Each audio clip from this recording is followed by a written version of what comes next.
ya donate iri ọbara na ayọ si abiko okay na ayọ si abiko mana ọgbachi ọbara na ayọ abiko and all your boy no na ma kwere oyi ka chairman ti eme mi ive chairman ti nti okuzo only do ya shi okuzo oyo mo ni ma ya ayere ya no wa ya jadu na ma ya ayero no mo di emenwulu mu ụmụ Igbo anọ m na Okuzu Anambra State that about 24 of June 2026 o nwere video na trend online ebe ndị udo gachi gbara one young boy egbe gbaje ya ọkpa na abụ ha gbara ya egbe na ọkpa na abụ so mgbe m fụrụ that video I saw let come and know exactly what happened. Now the mother of the young boy ha gbara egbe onye ejiro weapon the young boy ejiro egbe nothing haba innocent young boy gbaje ya ọkpa na abụ the young boy no know.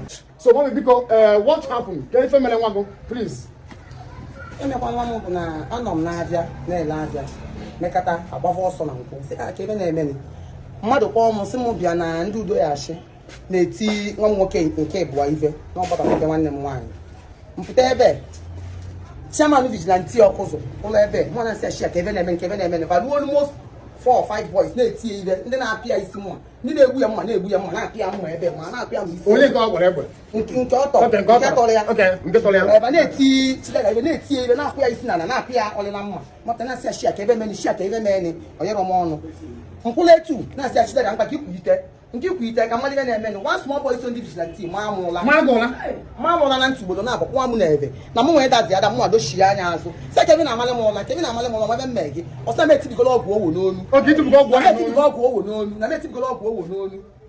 mụ na ya mere mkpọtụ ebe anyị tọnwa jebe sekretariat ya na nke ndị udo ya chi na local gọọmenti but merụ nwa nwanne m nwaanyị arụ gbawa ụzọ were isi egbe nwanne m nwaanyị n'anya obere nwa ha oruga nwa ndụ 11 years ha were egbe sụọ ya n'anya nwa isi egbe n'anya gbakapụ ụzọ nwanne m nwaanyị gbakapụ ụzọ jee na nke nepọva n'opoziti bịara lụọ gbawasịa ụzọ dị ebe a ene onwe na-emeba vidiyo mgbe ha na-eme ihe aba ebe onwe na-emeba vidiyo gbawa ụzọ ndị anwa ha na ndị anwa na-ekwu ndị be na sekretariat asị m abatakwana n'ime ebe aba nọ mụ akwụkwalị n'akụkụ anọkọtasịa m onye isi ndị udo ya chi nke lokal gọọmenti ahụ si ebe o si pụtasị m na nwunye bụ ọgwụ ga nwunye ọgwụ nwa bịa ma tibe m ibe na sekretariat look at what is happening in Anambra State. Okay, how about phone go?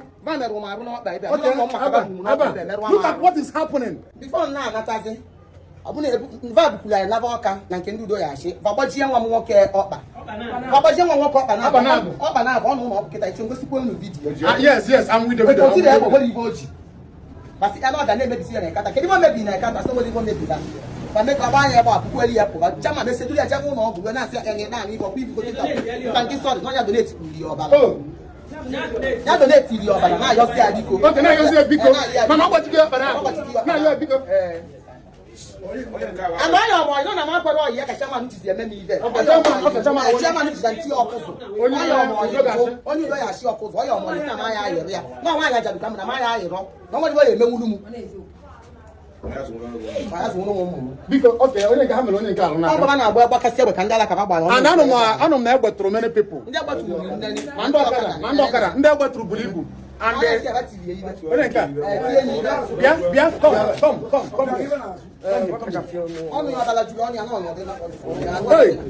okay ife ahụ gịnị mma ha pịara nwa bịa na ha old are you 60 years ka ife ha ji weti gị ife a maka babata ababịa bata mụ asị babata na ba jiri nwa ahụ ka ebe na-achọpụta ihe apụta maka ọzọ wee chọọ gị ife a na obere nwa obere oke nke a gara ụlọ ọgwụ ha were egbe sụọ ya anya obere nwa. This is what is happening in Anambra State. Udo gashi is it? Sir, you can say ọrụ mmadụ ekele m unu abụ m onye Igbo ụmụnne m kemere itinye dis a na-ekwu ebe a yeah I'm also a member of Udo gachi mana alụsị n'ọrụ Udo gachi ọrụ onye ya asị na mana na-abụ nwe ishu na youth alụsị bụ na nwanne m nwoke na-ebuli ya kpọlụ nne ya ukwele egbe ibi na city wele egbe gbalịsie nwanne m nwoke ọba uwe na-ajụ Anambra steeti ọ maka na onye nwezi onye ya ekwuli ya n'elu ụwa anaghị intimidate I'm their uncle. Because I'm not even what I can do. I keep money. The world will level. Why you know? Why you say up and up? Oh, need that kind of yesterday night. They saw my blood. So, what they pay no? And even as they are priva, all our security. Obulo yivite. Onya? Obulo yivite. That is the chairman. Yes. On born no doga chiko obulo made. Oh no na. Ebubago. Yes. Ebubago. Obulo made. Yes. Onya boy we Oyivite ka obu. The guy, Ozi can watch one now. Oh, he trying to Ozi can watch one now. You want to set about record now from anywhere.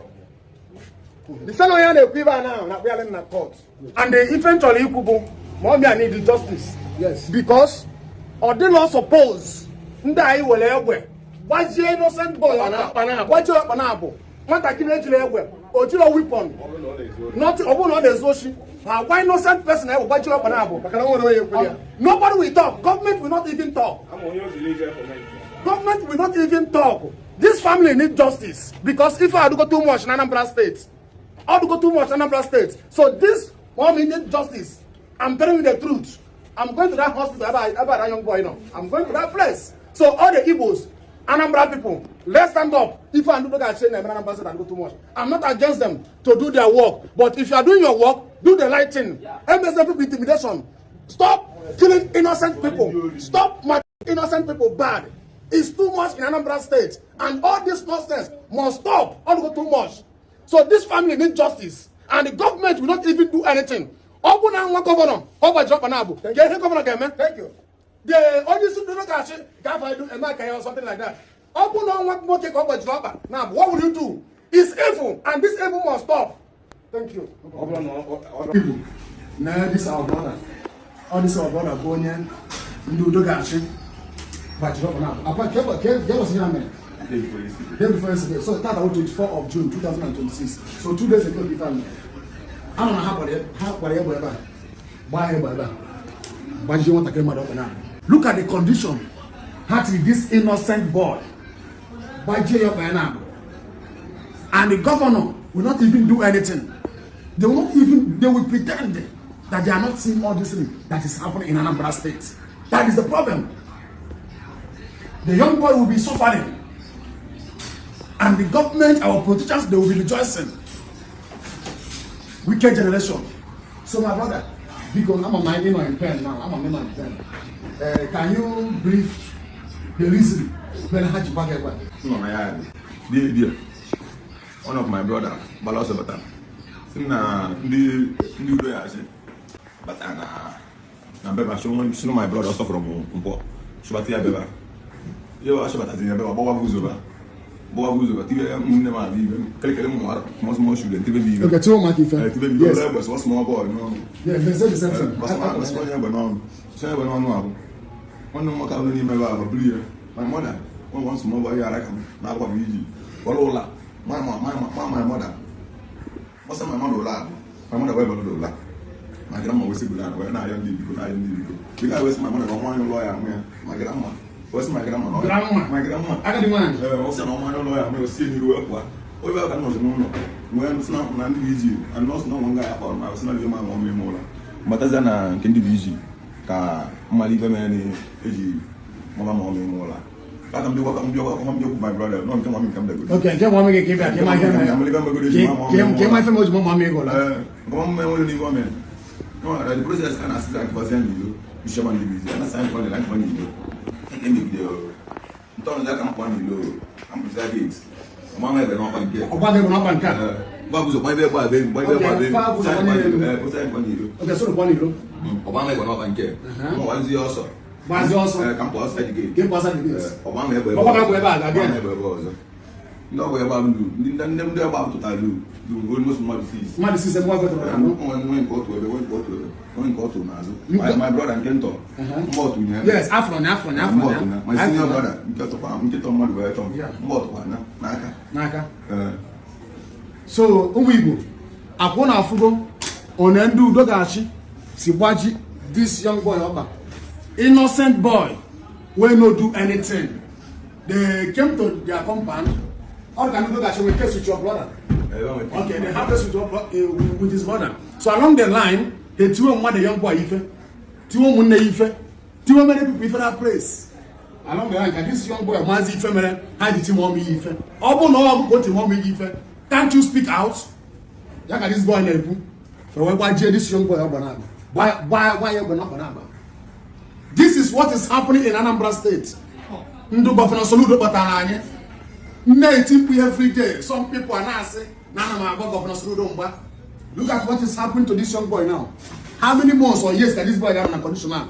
And the Facebook standard or YouTube on all this social media. I will bring the video out. If we won't, if we won't, email this young boy better than a condition on email. This is what is happening in Anambra State. My brother, so now, because no one not powerful. I come can better than I'm better video because I'm on a condition guy now. You need money to be treating yourself. So you will call your account number. I'm not even here to lazy money. I can't stand there to fight for their justice. To fight for justice. Kahamata justice. If you don't governor, so you will call your account number. Only supporting you support this young boy. Send it to his account. Send their account because I'm going to if I get her now. If I now, I'm going to commission this young boy now. All on I always now. I'm having moves or weeks or years of that before. But I don't know. I'm not a doctor. But I'm going to this thing now. Get this boy soon.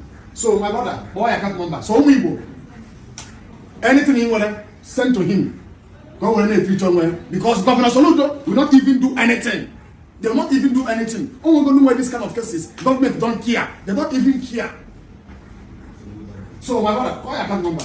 70 15 68 69 90 Gas Bank Ope. So anything on him will send to this young boy. Can I have an account number? And it's about Peter Chinemelum. I have an account number. And this young boy must get justice. Governor Soludo security will not say what is up right now? Speak out. Look at what they did to him. And nothing will happen. They will continue doing it. They will continue be doing this evil in Anambra State. So my brother, so sorry for what's happened to you. Also,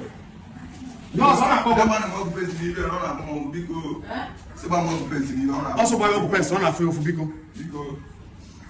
Now, condition, training. They no go training. No training.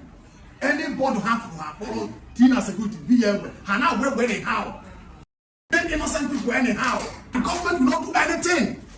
Look at you that are supporting evil. If this kind of thing happened to you or happened to your brother or your father, how will you feel? I'm going to the hospital now. I'm about to go now. So I'm with mommy people and I would like her to say it so that all the Anambra people and the Libo, Ganifa, mommy can listen to the this happen.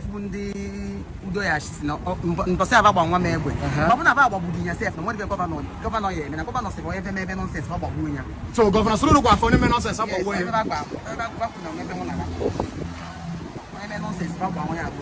Nothing will happen. Governor Sulu. Okay, he blows here. Can you see what is happening in Anambra State? Umuibo, I want to feel in Anambra State. Innocent boy. I have to come to the hospital now. Hear this young boy. And the government will not do anything. And if you sue these people to court, nothing will happen because government is backing them. Evil. Innocent down now Anambra State. We let her fight both the governor that are sponsoring this evil. All of them will receive this punishment, this innocent broad and this evil. In the next 10 years, the next 20 years, I will know how your family will look like. Because whatever a man sowed in this life, you will reap what you sowed. Look at, no problem. Thank you very much.